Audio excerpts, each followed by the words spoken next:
कभी सोचा है अगर उत्तर प्रदेश की राजनीति से हिंदू मुसलमान की बहस निकाल दो तो वहां क्या बचेगा? कुछ नहीं बचेगा। सिर्फ और सिर्फ खामोशी बचेगी। क्योंकि जब भी चुनाव पास में आते हैं, जब भी सरकार पर सवाल बढ़ते हैं, तो एक नया मुद्दा तैयार कर दिया जाता है और इस बार वो मुद्दा है हलाल सर्टिफिकेट का। और इस हलाल सर्टिफिकेट के खिलाफ एक तरीके से वहां के जो मुख्यमंत्री हैं, उन्होंने एक जंग का ऐलान कर दिया है। कोई हलाल नहीं खाएगा, हम कार्रवाई करेंगे, आतंकवाद से जुड़ा हुआ है, फलाना ढिमाका। उनका बयान आप सुन लेंगे। उत्तर प्रदेश के मुख्यमंत्री योगी आदित्यनाथ ने ये कहा कि हलाल सर्टिफिकेट वाले उत्पादों पर यूपी में रोक लगा दी गई। उन्होंने दावा किया है कि इन उत्पादों से मिलने वाला पैसा लव जिहाद, धर्मांतरण, आतंकवाद को फंड करता है। अब आप सोचिए कि ये बयान एक मंच से आया है और उस मंच से एक मुख्यमंत्री, सबसे देश का सबसे बड़ा सूबा, उसके मुख्यमंत्री वो बयान दे रहे हैं बिना किसी जांच रिपोर्ट, बिना किसी एफआईआर और बिना किसी सबूत के। और जैसे ही ये बयान आया, बाकी सारी खबरें, बेरोजगारी, महंगाई, शिक्षा, स्वास्थ्य, एक झटके में सब गायब। उत्तर प्रदेश की मीडिया में अब बस हलाल चलने लगा है। जैसे कि मैं भी आपसे हलाल की बात कर रहा हूं। क्या आप हलाल नहीं खाएंगे? हलाल का मतलब क्या होता है और हराम का क्या मतलब होता है? आप हलाल नहीं खाएंगे तो क्या करेंगे? हराम खाएंगे। यूपी में सब कुछ शांत था। दिवाली शांति से बीती, छठ की तैयारियां चल रही हैं, कोई दंगा नहीं, कोई बहस नहीं। मुझे लगता है कि ये बात खल गई और ये शांति ठीक नहीं लगी। इसलिए शांति अब पॉलिटिकल करेंसी नहीं रही। समझ रहे हैं ना? पॉलिटिकल करेंसी जो चलती है। इसलिए अचानक कहा गया साहब कि साबुन भी हलाल, कपड़ा भी हलाल, माचिस भी हलाल। अब सवाल उठता है कि क्या साबुन के झाग से आतंकवाद पनपता है या चॉकलेट में लव जिहाद घुला हुआ है? योगी जी ने कहा कि हलाल सर्टिफिकेट का कारोबार 25,000 करोड़ रुपए का है और ये पैसा गलत जगह जा रहा है, आतंकवाद की तरफ जा रहा है, लव जिहाद की तरफ जा रहा है। पर पूछिए, पूछना पड़ेगा कि आखिर ये पैसा अगर आप कह रहे हैं कि इधर जा रहा है, तो किस रिपोर्ट में ये कहा है? कौन सी एजेंसी ने ये बताया है? कहां है वो सबूत कि इस सर्टिफिकेशन से टेरर फंडिंग होती है कहीं सबूत? अगर है तो फिर बयान क्या देना? आप कार्रवाई करो, गिरफ्तारियां करो। आप जब कोई सामान खरीदते हैं तो सामान खरीदते समय एक चीज जरूर देखिए, क्या उसमें हलाल सर्टिफिकेशन तो नहीं लिखा हुआ है। यानी हर वस्तु में हलाल सर्टिफिकेशन। हमने यूपी में बैन किया है। मुझे लगता है कि आज यूपी के, उत्तर प्रदेश के अंदर कोई उसको खरीदने का या कोई बेचने का दुस्साहस नहीं करेगा। लेकिन आप आश्चर्य करेंगे, साबुन का भी हलाल, कपड़े का भी हलाल, दियसलाई का भी हलाल। मैं भौचक था। एक अधिकारी बोला साहब इसमें, मैंने कहा भी देखो नहीं नहीं नहीं, एक षड्यंत्र है भाई। मैंने कहा माचिस तो झटका वाला है, आप एक झटके में लगाएंगे तो तभी आग जलेगा। आप हलाल करते रहेंगे तो कभी जलेगी नहीं वो माचिस। तो मैंने कहा इससे बड़ा झूठ क्या हो सकता है। आप सोचो, और हमने जब कार्रवाई प्रारंभ की, 25,000 करोड़ रुपए देश के अंदर हलाल सर्टिफिकेशन से होता है और भारत सरकार की या राज्य सरकार की किसी भी एजेंसी ने उन्हें मान्यता नहीं दी है।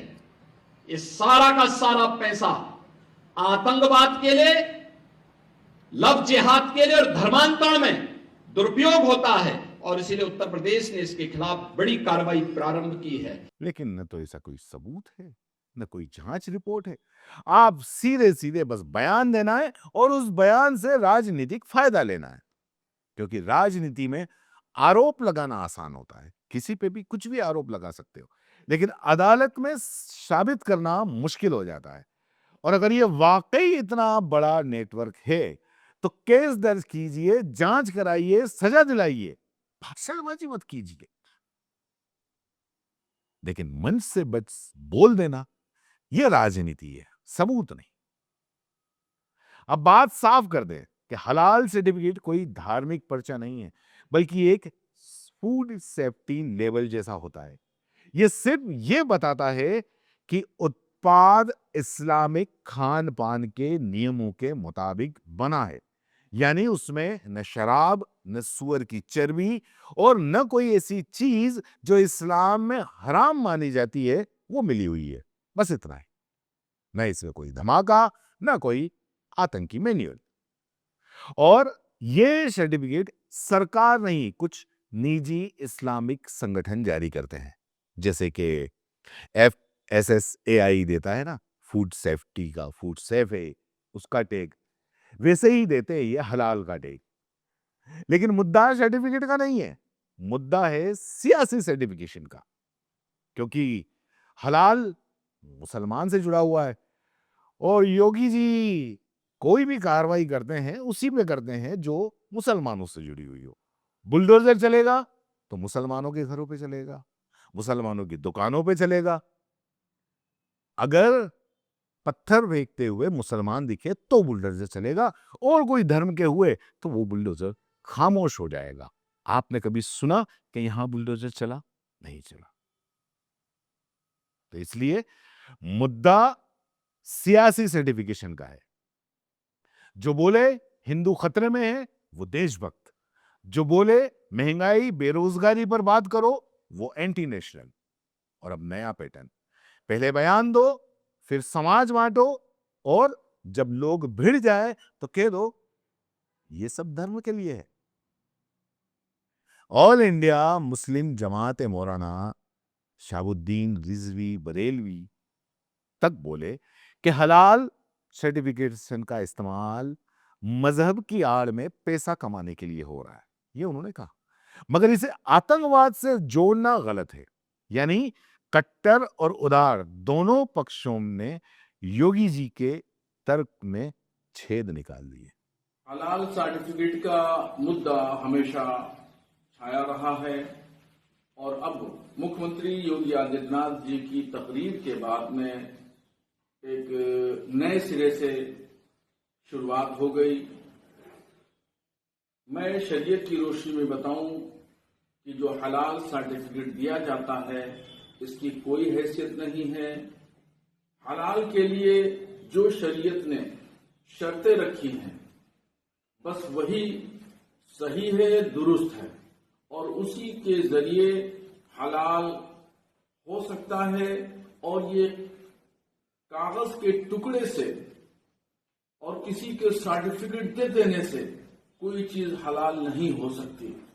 और ये अजीब तुर्फा तमाशा है कि साबुन हलाल, सब्जी पे टैग लगा हुआ है हलाल का, ये तमाम चीजें फर्जी हैं और एक तरीके से उस सर्टिफिकेट को लगा करके जारी करके पैसा कमाया जा रहा है शरीयत के नाम पर, मजहब के नाम पर गोरख धंधा किया जा रहा है। और इस तरह की चीजों पर लगाम लगना चाहिए और बंद होना चाहिए। शरीयत ने हलाल करने के लिए जो शर्तें रखी हैं वही चीज सही है और दुरुस्त है। इसके अलावा कोई चीज भी दुरुस्त और सही नहीं करार दी जा सकती। हाँ, जहां तक बात मुख्यमंत्री योगी आदित्यनाथ जी की यह है कि वो कह रहे हैं कि हलाल सर्टिफिकेट से होने वाली कमाई आतंकवाद में खर्च हो रही है, मैं उनकी इस बात से इत्तेफाक नहीं रखता हूं। अगर वाकई इस तरह की बातें हैं तो फिर उसकी जांच पड़ताल होना चाहिए। हुकूमत के जिम्मेदारान को चाहिए कि उसकी जांच करें, क्योंकि भारत का मुसलमान आतंकवाद के खिलाफ है और कट्टरपंथी विचारधारा के खिलाफ है। अब समाजवादी पार्टी है वो भी कह रही है कि पहले सबूत दो। और जनता कह रही है पहले महंगाई कम करो। अब जो लोग रूह अफ़ज़ा पीते हैं उस पे भी हलाल लिखा हुआ है, तो क्या वो भी शक के घेरे में है? क्या अब दूध, बिस्किट, आइसक्रीम पर भी जांच होगी? सर्टिफिकेट दी लेकिन वो तो हलाल है। और अगर ऐसा है तो फिर माचिस के डिब्बे का भी डीएनए टेस्ट करवाना बाकी है। क्योंकि यूपी में अब बहस विकास की नहीं, विचारधारा के टैग की है। हर चीज पर ठप्पा होना चाहिए देशभक्ति का, धर्म का, और अब हलाल या हराम का। तो असली सवाल यही है कि क्या उत्तर प्रदेश में प्रशासन से नहीं, प्रचार से उत्तर प्रदेश चलेगा? क्या शासन अब तथ्यों से नहीं, भावनाओं से तय होगा? हलाल हो या हराम, सवाल यह है क्या राजनीति का यह जहर अब स्थायी स्वाद बन गया है? सवाल पूछना अपराध नहीं है, जवाब से डरना असली गुनाह है। क्या कहना है आपका इस मामले में? नीचे कमेंट बॉक्स में जरूर लिखें। धन्यवाद।